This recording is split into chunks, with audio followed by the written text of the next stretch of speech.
Kuri uwa gatanu itariki 19 z'ukwezi kwa kabiri umwaka w'ibihumbi 2021 Universite Inyenyeri ya Afrika y'ubuseruko yo mu ntara ya Cibitoki East African Star University yari iramutse ihimbaza imyaka indwi iyo universite ibayeho. Kabaye n'akaryo ko gutanga impamya bushobozi kuri promotion ya gatatu irangije kuri iyo universite. Ivyo bikorwa byo gutanga impamya bushobozi byatangujwe n'indwi yahariwe gupima abene gihugu indwara zijanye no gufungura nabi. Nkuko uwaserukiye umushikiranganje w'indero na za kaminuza yabimenyesheje, yarashimye ico ciyumviro universite yagize cyo gupima abene gihugu indwara zijanye no gufungura nabi. Akagira ko ahamagarira ayandi makaminuza yuko kaminuza zitajejwe gusa gutanga indero ariko zijejwe n'ibindi bikorwa vy'iterambere mu gihugu. N'uwaserukiye guvernere w'intara ya Cibitoki arashima cyane abagize ico ciyumviro cyo gushinga iyo universite mu ntara ya Cibitoki. Akamenyesha ko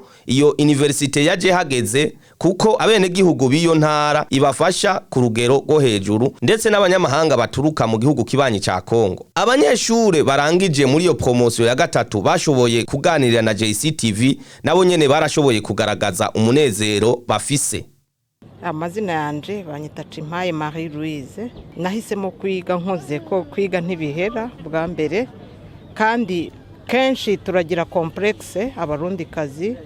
Umuntu amaze kubaka ashitse mu myaka nk'iyi yiwanje atabona ko kwiga ari iby'abana, kwiga ni iby'abana, ariko kubwanje kuko nashoboye kuguruka ngashika hirya no hino narabonye n'abakuze kunsumba ko biga kandi ukabona ko ari ibintu bafisemo ingufu n'umwete mwinshi.